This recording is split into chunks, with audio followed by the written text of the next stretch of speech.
Assalamualaikum warahmatullahi wabarakatuh. Selamat malam teman-teman semua. Perkenalkan nama saya Ai. Eh, Lengkapnya Ai Melani. Saya biasa dipanggil Ai atau bisa juga dipanggil Teh Ai. Kebetulan karena saya dari Sukabumi, jadi saya Teteh gitu ya, bukan Mbak.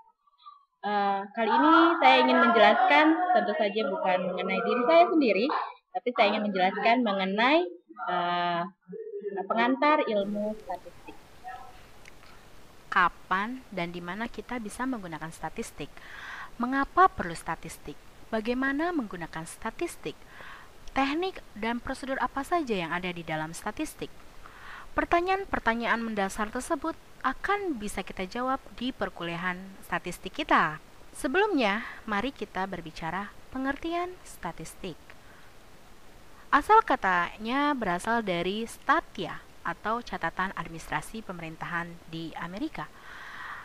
Dalam bahasa Yunani, berasal dari kata stokos, artinya anak panah, sesuatu yang mengandung ketidakpastian.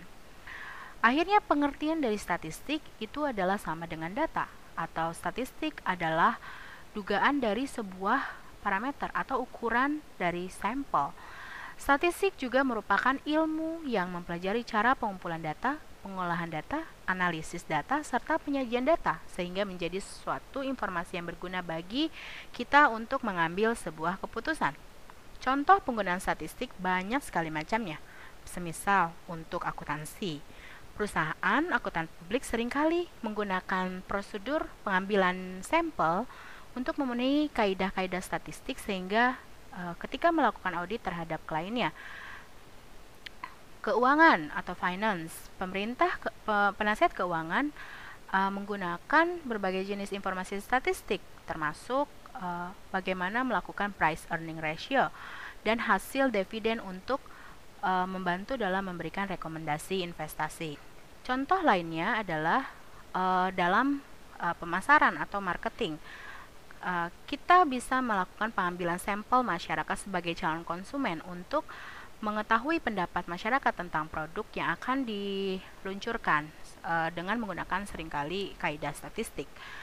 Demikian juga dalam ekonomi, para ahli ekonomi menggunakan prosedur statistik dalam melakukan peramalan tentang kondisi perekonomian di masa yang akan datang. Agar hasil statistik kita dapat dipercaya, maka kita memerlukan data yang baik. Data yang baik adalah artinya harus memiliki beberapa syarat, yaitu data tersebut harus objektif, sesuai dengan keadaan sebenarnya.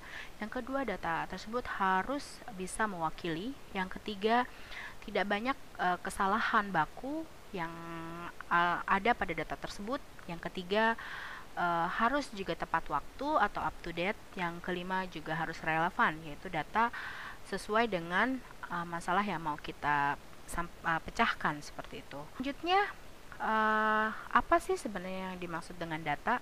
Data adalah sekumpulan datum atau kumpulan data yang berisi fakta-fakta serta gambaran suatu fenomena yang coba kita kumpulkan, kemudian kita rangkum, kita analisis, dan selanjutnya kita artikan atau kita interpretasikan.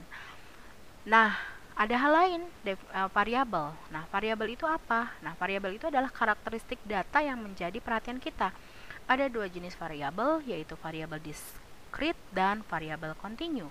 Variabel discrete adalah satu variabel dengan nilai yang dapat dihitung atau terbatas, sedangkan variabel continue adalah kebalikannya. Artinya, nilai tersebut tidak terbatas dan dapat diukur. Misalnya, kalau data variabel discrete itu intinya dapat dihitung, kalau variabel continue itu tidak terbatas atau dapat nilai yang tidak terbatas yang dapat diukur, seperti itu. Kebalikan dari data discrete. Data juga kita bisa klasifikasikan menurut skala pengukurannya, yaitu nominal dan ordinal. Nominal artinya sifatnya hanya untuk membedakan antar kelompok, misalnya jenis kelamin, jurusan dari universitas, misalnya seperti ada jurusan bahasa Inggris, ada jurusan manajemen, dan sebagainya. Sedangkan ordinal artinya memiliki sifat nominal, menunjukkan peringkat seperti tingkat pendidikan SD, SMP, SMA, atau skala perusahaan besar dan Ada juga interval dan rasio. Interval artinya memiliki sifat data ordinal, juga memiliki sifat interval. Contohnya temperatur. Sedangkan kalau rasio itu memiliki skala rasio yang memiliki angka 0 dan perbandingan dua nilai, seperti tinggi badan, berat badan. Jenis data menurut sifatnya ada beberapa. Pertama, kualitatif, berupa label atau nama-nama yang digunakan untuk mengidentifikasikan atribut suatu elemen. Skala pengukurannya bisa nominal atau ordinal. Data bisa juga merupakan numerik atau non-numerik. Misalnya, prestasi siswa sangat meningkat, biaya sekolah sangat mahal, terus penyaluran misalnya minyak tanah sangat lancar dan sebagainya. Itu kualitatif, artinya kita sama sekali mengklasifikasikan bagus atau tidak bagus, baik atau tidak baik, seperti itu, mahal atau murah dan sebagainya. Selain menurut sifat bisa juga kuantitatif, seperti mengidentifikasikan seberapa banyak, misalnya berapa persen mahasiswa universitas terbuka yang juga bekerja, berapa persen biaya kita menghabiskan uang untuk misalnya belanja gitu, atau bisa juga berapa sih biaya kita untuk misalnya bayar apartemen, berapa biaya SPP kita, berapa satu bulan dan sebagainya. Nah, data kuantitatif selalu numerik, jadi ada angkanya seperti itu. Contoh-contohnya bisa juga seperti yang bisa teman-teman lihat di slide.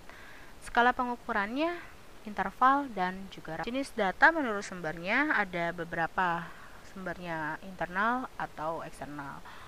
Data internal artinya data yang berasal dari dalam suatu organisasi. Kalau data eksternal artinya data dari luar organisasi. Misalnya, kita mau tahu data internal, misalnya kita batasi data internal mahasiswa Universitas Terbuka Korea. Data eksternalnya bisa kita lihat secara umum, misalnya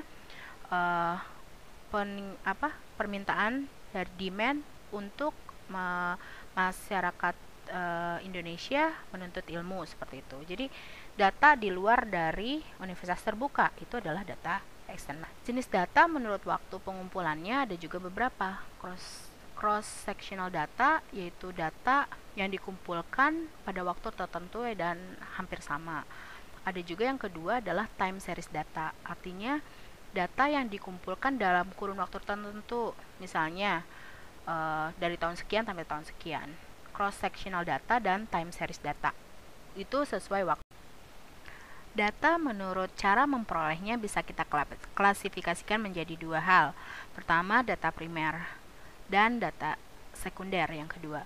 Data primer artinya data yang dikumpulkan dan diolah sendiri oleh suatu organisasi atau perorangan langsung dari objeknya. Misalnya, Biro Pusat Statistik melakukan sensus penduduk tahun 2000 untuk memperoleh data penduduk.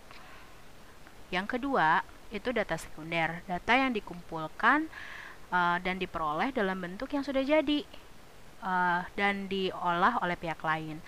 Biasanya sudah dalam bentuk publikasi, seperti kita merujuk ke data yang diperoleh Bank Indonesia untuk data Akhirnya, kita bisa menyimpulkan ikhtisar dari pembagian data. Data kita bagi menjadi 4 hal, menurut sifat, menurut sumber, menurut cara memperoleh, dan menurut waktu pengumpulannya. Menurut sifat, kualitatif, kuantitatif, menurut sumber, internal, eksternal, menurut cara memperolehnya, primer, sekunder, serta menurut waktu pengumpulannya, time series atau cross section. Demikian kuliah kita kali ini. Selanjutnya, mudah-mudahan teman-teman bisa membawa pulang sedikit apa yang tadi sudah saya sampaikan. Segala sesuatu itu tidak akan pernah membekas apabila kita tidak mengulang kembali apa yang tadi sudah teman-teman dapat. Saya harapkan setelah ini teman-teman bisa membaca ulang apa yang tadi sudah saya sampaikan, dan saya berharap tentu kita akan berjumpa di pekan depan. Terima kasih. Assalamualaikum warahmatullahi wabarakatuh. Selamat malam teman-teman.